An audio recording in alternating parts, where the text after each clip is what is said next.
ഞങ്ങൾ അപ്ലോഡ് ചെയ്യുന്ന cooking videos നിങ്ങളിലേക്ക് എത്താൻ ഈ ചാനൽ ഇന്ന് തന്നെ സബ്സ്ക്രൈബ് ചെയ്യണേ. അതോടൊപ്പം ബെൽ ഐക്കൺ പ്രസ് ചെയ്യാൻ മറക്കരുത്.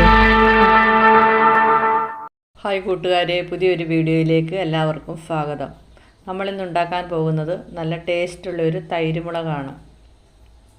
അതിനായിട്ട് ഞാൻ 10-12 പച്ചമുളക് നന്നായി കഴുകിയതിന് ശേഷം ചെറുതായിട്ടൊന്ന് കീറിയതാണിത്.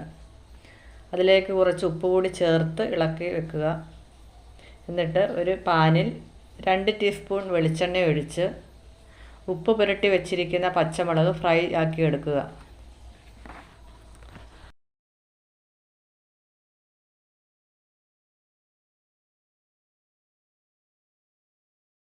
ആ എണ്ണയിലേക്ക് തന്നെ അല്പം കടുക്, അല്പം ചെറിയ ജീരകം, കുറച്ച് കറിവേപ്പില ഇവ പൊട്ടിയതിന് ശേഷം തീ ലോ ഫ്ലെയിമിൽ വെച്ചിട്ട് വേണം ചെയ്യാൻ. കുറച്ച് കായപ്പൊടി, 1/4 ടീസ്പൂൺ കാശ്മീരി മുളക് പൊടി, കുറച്ചുകൂടി ഉപ്പും കൂടി ഇട്ട് നന്നായിട്ട് ഇളക്കി മൂത്തതിന് ശേഷം നമ്മൾ ഫ്രൈ ചെയ്ത് വെച്ചിരിക്കുന്ന പച്ചമുളക് കൂടി ഇട്ട് കൊടുക്കുക.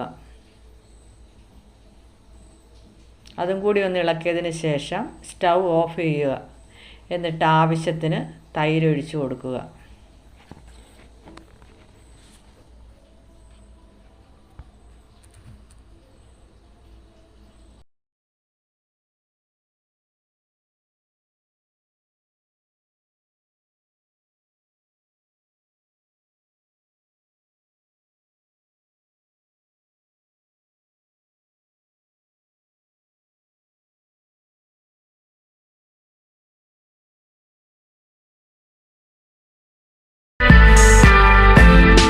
ഈ വീഡിയോ ഇഷ്ടമായെങ്കിൽ ലൈക്ക്, കമൻറ്റ്, ഷെയർ ചെയ്യാൻ മറക്കരുതേ.